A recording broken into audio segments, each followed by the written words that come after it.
ನಮಸ್ಕಾರ ಸ್ನೇಹಿತರೆ, ನೀವು ನೋಡ್ತಾ ಇದ್ದೀರಾ ಮಹಾಚಂದ್ರ ಯೂಟ್ಯೂಬ್ ಚಾನಲ್. ಸ್ನೇಹಿತರೆ, ಸರ್ಕಾರಿ ನೌಕರರಿಗೆ ಸಂಬಂಧಪಟ್ಟಂಗೆ ಅವರ ರಜೆಗಳಿಗೆ ಸಂಬಂಧಪಟ್ಟಂಗೆ ಒಂದಷ್ಟು ನಿಯಮಗಳನ್ನು ಮಾಡಲಾಗಿದೆ. ಕರ್ನಾಟಕ ನಾಗರಿಕ ಸೇವಾ ನಿಯಮಗಳಲ್ಲಿ ಈ ನಿಯಮಗಳು ಬರುತ್ತೆ, ರಜೆಯ ನಿಯಮಗಳು.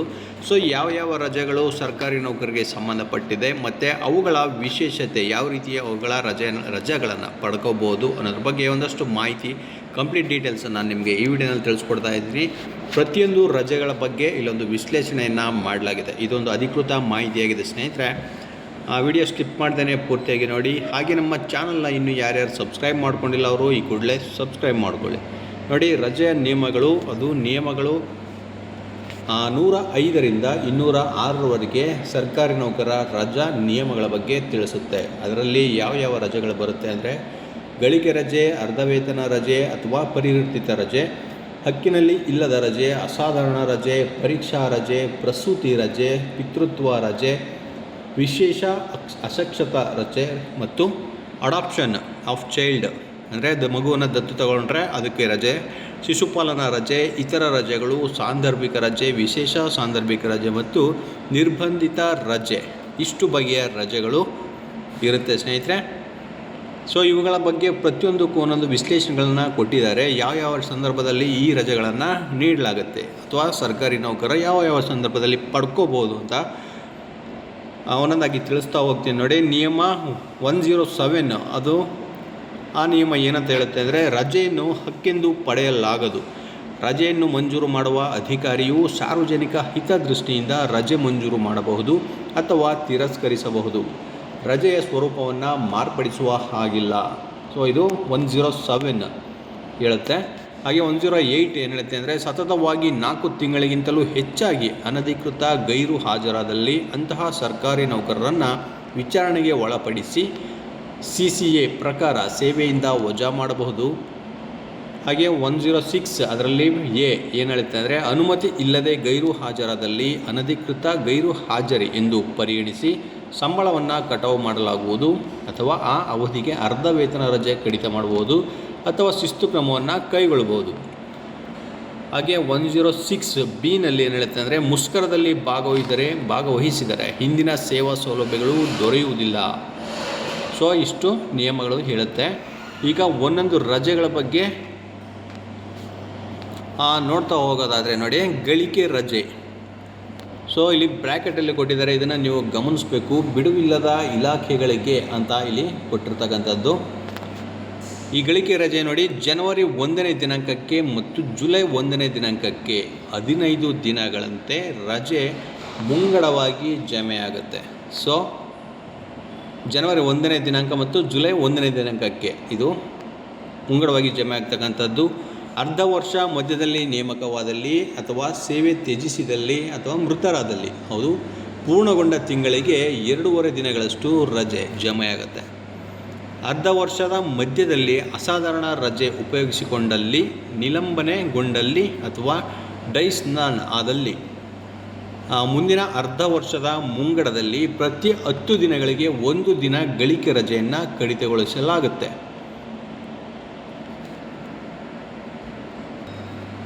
ಸೊ ಈ ಗಳಿಕೆ ರಜೆ ನೋಡಿ, ಗರಿಷ್ಠ ಜಮೆ 300 ದಿನ ಅಂದರೆ 1/4/2012ರಿಂದ ಇದು ಒಂದು ಬಾರಿಗೆ ಗರಿಷ್ಠ 120 ದಿನನ ಉಪಯೋಗಕ್ಕೆ ಕೊಟ್ಟಿದ್ದಾರೆ. ಇದು ನಗದೀಕರಣ ಸೌಲಭ್ಯ ಕೂಡ ಈ ಗಳಿಕೆ ರಜೆಗೆ ಇರುತ್ತೆ. ಸೊ ಅರ್ಧ ವೇತನ ರಜೆ ಅಂತಂದರೆ ಅದು ಜನವರಿ 1ನೇ ದಿನಾಂಕಕ್ಕೆ ಮತ್ತು ಜುಲೈ 1ನೇ ದಿನಾಂಕಕ್ಕೆ 10 ದಿನಗಳಂತೆ ಮುಂಗಡವಾಗಿ ಜಮೆ ಆಗುತ್ತೆ. ಸೊ ಅರ್ಧ ವರ್ಷದ ಮಧ್ಯದಲ್ಲಿ ನೇಮಕವಾದಲ್ಲಿ ಅಥವಾ ಸೇವೆ ತ್ಯಜಿಸಿದಲ್ಲಿ ಅಥವಾ ಮೃತರಾದಲ್ಲಿ ಇದು ಪೂರ್ಣಗೊಂಡ ತಿಂಗಳಿಗೆ 3/5ರಂತೆ ಜಮೆ ಆಗುತ್ತೆ. ಅರ್ಧ ವರ್ಷದ ಮಧ್ಯದಲ್ಲಿ ನಿಲಂಬನೆಗೊಂಡಲ್ಲಿ ಅಥವಾ ಡೈಸ್ನಾನ್ ಆದಲ್ಲಿ ಮುಂದಿನ ಅರ್ಧ ವರ್ಷದ ಮುಂಗಡ ಜಮೆಯಲ್ಲಿ 18 ದಿನಗಳಿಗೆ 1 ದಿನದಂತೆ ಕಡಿತಗೊಳಿಸಲಾಗುತ್ತೆ. ಸೊ ಅರ್ಧ ವೇತನ ರಜೆಯನ್ನು ಪೂರ್ಣ ವೇತನ ರಜೆಗೆ ಪರಿವರ್ತನೆಗೆ ಅವಕಾಶ ಇದೆ. ರಜೆಯ ಜಮೆಗೆ ಗರಿಷ್ಠ ಮಿತಿ ಇರೋದಿಲ್ಲ. ಗರಿಷ್ಠ ಪರಿವರ್ತಿತ ರಜೆ ಮಂಜೂರಾತಿ 120 ದಿನ, ಅದು ಒಂದು ಬಾರಿಗೆ. ಗರಿಷ್ಠ ಗಳಿಕೆ ರಜೆ ಮತ್ತು ಅರ್ಧ ವೇತನ ರಜೆ ಮಂಜೂರಾತಿ 180 ದಿನಗಳಿಗೆ ಪಡಿಬಹುದಾಗಿದೆ. ಇದು ಅರ್ಧ ವೇತನ ರಜೆಗೆ ಸಂಬಂಧಪಟ್ಟದ್ದು ಸ್ನೇಹಿತರೆ. ಹಾಗೆ ಮುಂದೆ ನೋಡೋದಾದರೆ ಹಕ್ಕಿನಲ್ಲಿ ಇಲ್ಲದ ರಜೆ. ಸೊ ಈ ರಜೆಯನ್ನು ಯಾವ ರೀತಿ ಪಡ್ಕೋಬೋದು ಅಂತಂದರೆ, ಯಾವುದೇ ರಜೆ ಇಲ್ಲದಿದ್ದಾಗ ಪಡ್ಕೋಬೋದು, ರಜೆಯಿಂದ ಹಿಂದಿರುಗಿ ಬಂದ ಮೇಲೆ ಪಡ್ಕೋಬೋದು, ಅರ್ಧ ವೇತನ ರಜೆ ಗಳಿಸುತ್ತಾನೆ ಎಂಬ ಭರವಸೆ ಇದ್ದರೆ ಹಕ್ಕಿನಲ್ಲಿ ಇಲ್ಲದ ರಜೆಯನ್ನು ಮಂಜೂರು ಮಾಡಬಹುದು. 5 ವರ್ಷ ಸೇವೆ ಪೂರೈಸಿದ್ದವರಿಗೆ ಮಾತ್ರ ಈ ಹಕ್ಕಿನಲ್ಲಿ ಇಲ್ಲದ ರಜೆಯನ್ನು ಮಂಜೂರು ಮಾಡ್ಬೋದು. ಒಂದು ಬಾರಿಗೆ 90 ದಿನ, ಅಂದರೆ ಒಟ್ಟು ಸೇವಾ ಅವಧಿಯಲ್ಲಿ 360 ದಿನ ಮಾತ್ರ ಇರುತ್ತೆ. ಒಂದು ಬಾರಿಗೆ 90 ದಿನ ಮಾತ್ರ ಈ ಹಕ್ಕಿನಲ್ಲಿ ಇಲ್ಲದ ರಜೆಯನ್ನು ಪಡ್ಕೋಬೋದು. ಸೊ ಅರ್ಧ ಸಂಬಳವನ್ನು ಕೂಡ ಇದರಲ್ಲಿ ನೀಡಲಾಗುತ್ತೆ. ಇದು ಹಕ್ಕಿನಲ್ಲಿ ಇಲ್ಲದ ರಜೆ. ಮತ್ತು ಅಸಾಧಾರಣ ರಜೆ ಅಂತಂದರೆ, ವೈದ್ಯಕೀಯ ಪ್ರಮಾಣ ಪತ್ರವಿಲ್ಲದೆ ಈ ಅಸಾಧಾರಣ ರಜೆಯನ್ನು 3 ತಿಂಗಳವರೆಗೂ ನೀಡಬಹುದು. ವೈದ್ಯಕೀಯ ಪ್ರಮಾಣ ಪತ್ರ ಇದ್ದಂಥ ಪಕ್ಷದಲ್ಲಿ 6 ತಿಂಗಳವರೆಗೆ ನಿಮಗೆ ಈ ಅಸಾಧಾರಣ ರಜೆ ಸಿಗುತ್ತೆ. ಕ್ಯಾನ್ಸರು, ಕ್ಷಯ, ಮಾನಸಿಕ ದೌರ್ಬಲ್ಯ, ಕುಷ್ಠ ಇಂಥ ರೋಗಗಳಿಗೆ ನಿಮಗೆ 18 ತಿಂಗಳವರೆಗೆ ಈ ರಜೆ ಸಿಗುತ್ತೆ. ಈ ರಜೆಗೆ ಸಂಬಳ ದೊರೆಯೋದಿಲ್ಲ. ಸೇವೆಯಲ್ಲಿ ಗರಿಷ್ಠ ರಜೆ ನಿಮಗೆ 5 ವರ್ಷಗಳಾಗಿರುತ್ತೆ ನೋಡಿ. 4 ತಿಂಗಳವರೆಗೂ HRA ಮತ್ತು CCA ಇದು ದೊರೆಯೋದಿಲ್ಲ. ಈ ರಜೆಯಲ್ಲಿರ್ತಕ್ಕಂಥವ್ರಿಗೆ ಇನ್ಕ್ರಿಮೆಂಟ್ ಮಾಡಲಾಗೋದಿಲ್ಲ. ವೈದ್ಯಕೀಯ ಪ್ರಮಾಣ ಪತ್ರವಿದ್ದಲ್ಲಿ ಇನ್ಕ್ರಿಮೆಂಟನ್ನು ನೀಡಲಾಗುತ್ತೆ. ಸೊ ವೈದ್ಯಕೀಯ ಪ್ರಮಾಣ ಪತ್ರ ಇಲ್ಲದಿದ್ದರೆ ಇನ್ಕ್ರಿಮೆಂಟ್ ಕೂಡ ಇರೋದಿಲ್ಲ. ಇದು ಅಸಾಧಾರಣ ರಜೆ ಆಗಿರುತ್ತೆ. ಪರೀಕ್ಷಾ ರಜೆ ಕೂಡ ಇದೆ ನೋಡಿ. ಹುದ್ದೆಗೆ ನಿಗದಿಪಡಿಸಿದ ಕಡ್ಡಾಯ ಇಲಾಖಾ ಪರೀಕ್ಷೆಗಳಿಗೆ ಮಾತ್ರ ಈ ರಜೆ ಇರುತ್ತೆ. ಒಂದು ಪರೀಕ್ಷೆಗೆ 2 ಅವಕಾಶಗಳು. ಇದಕ್ಕೆ ಪ್ರವಾಸ ಭತ್ಯೆಯನ್ನು ಕೂಡ ನೀಡಲಾಗುತ್ತೆ. ಹಾಗೆ ಪ್ರಸೂತಿ ರಜೆ ಇದೆ ನೋಡಿ ಮಹಿಳೆಯರಿಗೆ. ದಿನಾಂಕ 1/4/2012ರಿಂದ ಮಹಿಳಾ ಸರ್ಕಾರಿ ನೌಕರರಿಗೆ ಗರಿಷ್ಠ ಪ್ರಸೂತಿ ರಜೆ 180 ದಿನಗಳು. 2 ಜೀವಂತ ಮಕ್ಕಳಿಗೆ ಮಾತ್ರ ಇದು ಸೀಮಿತ ಆಗಿರುತ್ತೆ. 3ನೇ ಮಗುವಿಗೆ ಇದು ಅಪ್ಲಿಕೇಬಲ್ ಆಗೋದಿಲ್ಲ. ಈ ರಜೆಯಲ್ಲಿ ಪೂರ್ಣ ವೇತನಕ್ಕೆ ಮಹಿಳೆಯರು ಅರ್ಹರಾಗಿರ್ತಾರೆ.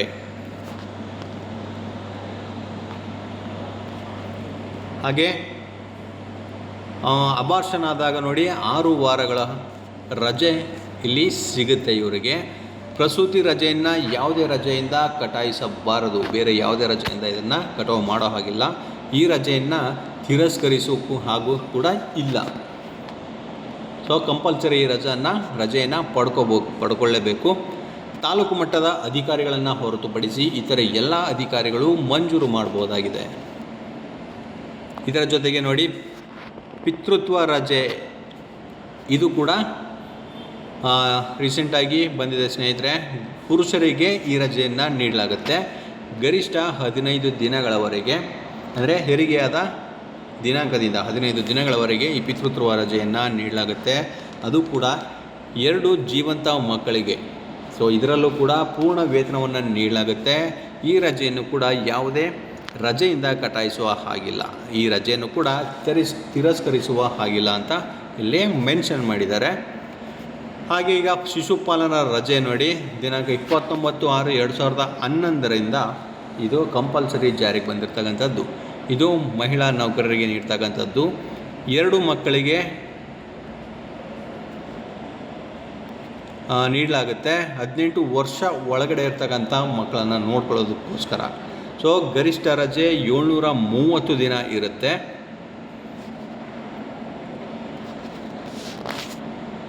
ಒಂದು ಬಾರಿ 15 ದಿನ, ಅದು ವರ್ಷದಲ್ಲಿ 3 ಬಾರಿ ಆಗಿರುತ್ತೆ. ಸೊ ಒಂದು ಬಾರಿ 15 ದಿನ ಆಗಿರುತ್ತೆ, ವರ್ಷದಲ್ಲಿ 3 ಬಾರಿ ಈ ರಜೆಯನ್ನು ಪಡ್ಕೋಬೋದು. ಇದಕ್ಕೂ ಕೂಡ ಪೂರ್ಣ ಸಂಬಳ ಇರುತ್ತೆ ನೋಡಿ. ಬುದ್ಧಿಮಾಂದ್ಯ, ಅಂಗವಿಕಲ ಮಕ್ಕಳನ್ನು ನೋಡಿಕೊಳ್ಳಲು ಈ ರಜೆಯನ್ನು ನೀಡಲಾಗುತ್ತೆ.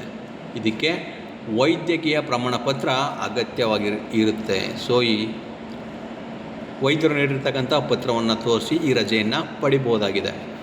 ಸೊ ವಿಶೇಷ ಅಶಕ್ತತಾ ರಜೆ ಅಂತಂದರೆ, ಕರ್ತವ್ಯ ನಿರ್ವಹಿಸುತ್ತಿದ್ದಾಗ ಉಂಟಾದ ಅಶಕ್ತತೆಗೆ ಒಂದು ಬಾರಿಗೆ ಗರಿಷ್ಠ 24 ತಿಂಗಳುಗಳು, ಅಂದರೆ 2 ವರ್ಷಗಳಷ್ಟು ರಜೆ ನೀಡಲಾಗುತ್ತೆ. ಮೊದಲ 120 ದಿನಗಳಿಗೆ ಪೂರ್ಣ ವೇತನವನ್ನು ನೀಡಲಾಗುತ್ತೆ. ಹಾಗೆ ಉಳಿದ 120 ದಿನಗಳಿಗೆ ಅರ್ಧ ವೇತನ ನೀಡಲಾಗುತ್ತೆ.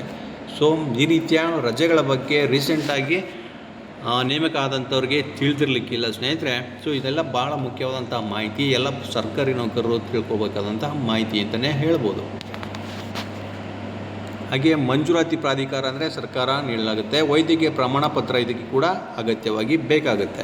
ಸೊ ಇತರ ರಜೆಗಳಲ್ಲಿ ಬರ್ತಕ್ಕಂಥದ್ದು ಸಾಂದರ್ಭಿಕ ರಜೆ. ಮೊದಲ ವರ್ಷ ನೋಡಿ ಪೂರ್ಣಗೊಂಡ ತಿಂಗಳಿಗೆ 1 ದಿನ ಇರುತ್ತೆ ಸಾಂದರ್ಭಿಕ ರಜೆ.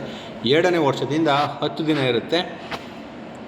ಸೊ ಪ್ರತಿ ವರ್ಷ ಜನವರಿ 1ನೇ ತಾರೀಕಿಗೆ 10 ದಿನ ಮುಂಗಡವಾಗಿ ಜಮೆ ಆಗುತ್ತೆ. ಒಂದು ಬಾರಿಗೆ 5 ದಿನ ಸಾಂದರ್ಭಿಕ ರಜೆ ಪ್ಲಸ್ 3 ದಿನ ಸಾರ್ವತ್ರಿಕ ರಜೆ, ಒಟ್ಟು 8 ದಿನ ಉಪಯೋಗವನ್ನು ಪಡ್ಕೋಬೋದು. ಇತರ ರಜೆಗಳೊಂದಿಗೆ ಇದನ್ನು ಸೇರಿಸಬಾರ್ದು, ಇದೇ ಸಪ್ರೇಟ್ ಅಂತ ಇಲ್ಲಿ ಹೇಳ್ತಾ ಇದ್ದಾರೆ. ನಿರ್ಬಂಧಿತ ರಜೆ ಅಂತಂದರೆ 1 ವರ್ಷದಲ್ಲಿ 2 ನಿರ್ಬಂಧಿತ ರಜೆಯನ್ನು ಉಪಯೋಗಿಸಿಕೊಳ್ಳಬಹುದು. ಇತರ ರಜೆಗಳೊಂದಿಗೆ ಇದು ಸೇರಿಸಿಕೊಳ್ಳಬಹುದಾಗಿದೆ. ಸೊ ವಿಶೇಷ ಸಾಂದರ್ಭಿಕ ರಜೆ ಅಂತ ಇಲ್ಲಿ ಕೊಟ್ಟಿದ್ದಾರೆ ನೋಡಿ. ಏನಪ್ಪ ಅಂತಂದರೆ ನಾಯಿ ಕಡಿದರೆ ಸೊ ಅದಕ್ಕೆ 4 ದಿನಗಳು ರಜೆಯನ್ನು ತಗೋಬೋದು. ಹಾಗೆ ಸಂತಾನಹರಣ ಶಸ್ತ್ರಚಿಕಿತ್ಸೆಗೆ ಒಳಗಾದ ಪುರುಷ ಸರ್ಕಾರಿ ನೌಕರರು ಮತ್ತು ಮಹಿಳಾ ಸರ್ಕಾರಿ ನೌಕರರಿಗೆ ಇಬ್ಬರಿಗೂ ಕೂಡ 7 ದಿನ ರಜೆಗಳನ್ನು ಕೊಡಲಾಗುತ್ತೆ. ಒಟ್ಟು 20 ಸಂದರ್ಭಗಳಲ್ಲಿ ಈ ರಜೆಯನ್ನು ಪಡ್ಕೋಬೋದಾಗಿದೆ. ಸೊ ಎಲ್ಲ ನೌಕರರು ಯಾವ ಸಂದರ್ಭದಲ್ಲಿ ತಮ್ಮ ರಜೆಗಳನ್ನು ಉಪಯೋಗಿಸ್ಕೋಬೋದು, ಇದೊಂದು ಮಾಹಿತಿಯನ್ನು ತಿಳ್ಕೊಂಡಿದ್ರೆ ನಿಮ್ಮ ರಜೆಗಳನ್ನು ಉಳಿತಾಯ ಮಾಡ್ಬೋದು ಅಥವಾ ಉಪಯೋಗಿಸ್ಕೋಬೋದು ಅಥವಾ ಗಳಿಕೆ ರಜೆಯಾಗಿ ಕನ್ವರ್ಟ್ ಕೂಡ ಮಾಡ್ಕೋಬೋದು. ಸೊ ಇದಿಷ್ಟು ಇವತ್ತಿನ ಮಾಹಿತಿ ಸ್ನೇಹಿತರೆ. ಮತ್ತಷ್ಟು ಮಾಹಿತಿ ಜೊತೆಗೆ ನಾನು ನಿಮ್ಮನ್ನು ಭೇಟಿ ಮಾಡ್ತೇನೆ. ನಮಸ್ಕಾರ.